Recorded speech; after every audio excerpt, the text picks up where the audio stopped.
पण मला असं वाटतं की एक गोष्ट लक्षात ठेवली पाहिजे की शब्दातनं निघणारं जे विष असतं ना ते एखाद्या नागाच्या विषापेक्षा देखील अधिक जहिरीलं असतं. आणि म्हणून या ठिकाणी चर्चेचा स्तर त्या संदर्भात कटुता निर्माण होणार नाही असा प्रयत्न, ठीक आहे, अनेक वेळा प्रसंग येतात, शेवटी आपण माणसं आहोत, राग अनावर होतो, पण तरी देखील आपल्या चर्चेचा स्थायी भाव हा मात्र डिस्कशन आणि डिस्कोर्स असाच असला पाहिजे असं या ठिकाणी मला असं वाटतं अत्यंत महत्त्वाचं आहे. अनेक वेळा म्हणजे जे काही आपल्याला काही पाहायला मिळालं, कोणी मीडियासमोरच अश्लील घोषणा देत आहे, कोणी अजून काही बोलत आहे, कोणी वेगवेगळ्या प्रकारे अध्यक्षांच्या विरुद्धच अध्यक्ष मॅनेज आहेत असं म्हणताय. मला असं वाटतं की या सभागृहाने एक लक्षात घेतलं पाहिजे, या सभागृहामध्ये 288 सदस्य आहेत. नियमाने या ठिकाणी 45 लक्षवेधी झाल्या पाहिजेत. आपण 45च्या ऐवजी 200 लक्षवेधी करतात.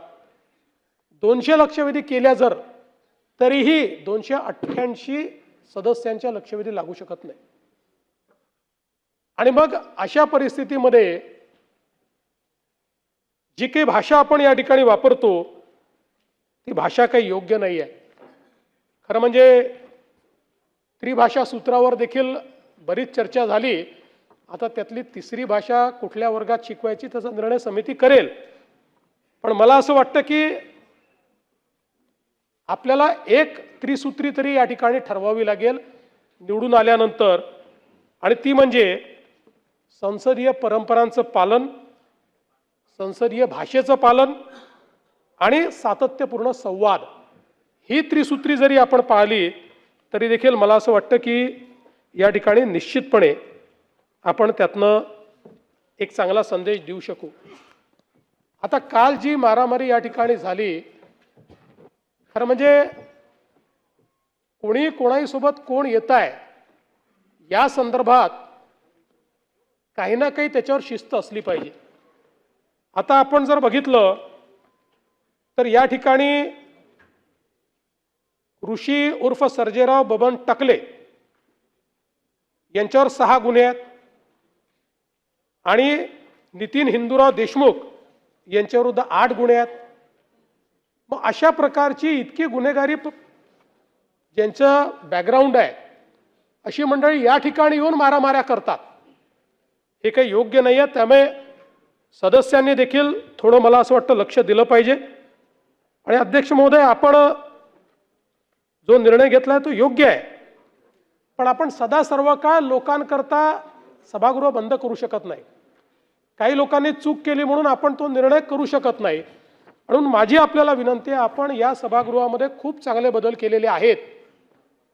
सभागृहाचा चेहरा आपण बदलला आहे. आता या सभागृहामध्ये पुढचं अधिवेशन हे मार्चमध्येच होणार आहे. या दरम्यान या ठिकाणी योग्य सुरक्षा व्यवस्था उभी करून कुठलाही अभ्यागत येऊ द्या, बिना बिल्ल्याचा तो इथे दिसणार नाही. कारण असंही माझ्या लक्षात आलेलं आहे की अनेक लोक तुम्ही परवानगी दिलेली नाही, कोणी परवानगी दिली नाही तरी या ठिकाणी आतमध्ये हे येतात कसे. आणि म्हणून मला असं वाटतं, मला चिंता यायची नाही, 2-4 लोक आले तर आले, फरक पडत नाही, पण याच्यातल्याच एखाद्याने येऊन जर इथे एखादी आतंकवादी घटना केली तर उद्याला याची जबाबदारी कोण घेणार आहे.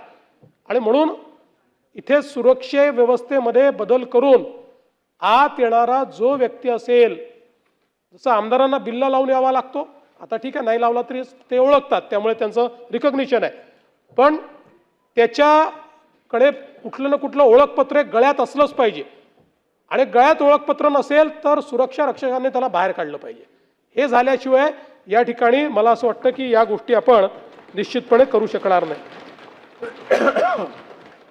आणि म्हणून मला असं वाटतं की म्हणजे अनेक गोष्टींवर आपण खेद व्यक्त केला आहे, पण ते करतील की नाही मला माहीत नाही. पण ज्या लोकांनी आपल्याला संधी मिळाली नाही म्हणून अध्यक्षांना एजंट म्हटलं, अजून कोणाचा हस्तक म्हटलं, त्यांच्या वतीनं मी आपल्याप्रती दिलगिरी व्यक्त करतो.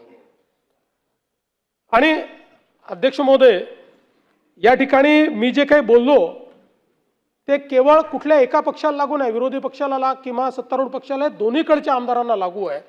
याचं कारण आपण जसे वैयक्तिक आहोत तसे एक इन्स्टिट्यूशन म्हणून देखील आपली इमेज आहे. एक आमदार जेव्हा चुकीचा वागतो त्यावेळी सगळ्या आमदारांबद्दलचं मत हे समाज तयार करत असतो. तो सत्तारूढ पक्षाचा आहे का विरोधी पक्षाचा आहे कोणी पाहत नाही. सगळ्यांबद्दल हे मत तयार होतं की आपण कुठेतरी सत्तेचा अपव्यवहार करतोय, अपव्यय करतोय. आणि म्हणून मला असं वाटतं की याकडे लक्ष देण्याची खरं म्हणजे आवश्यकता आहे. आता isakal.com आहे देशातील नंबर 1 ची मराठी न्यूज वेबसाईट. प्रत्येक अपडेटसाठी isakal.com ला नक्की भेट द्या.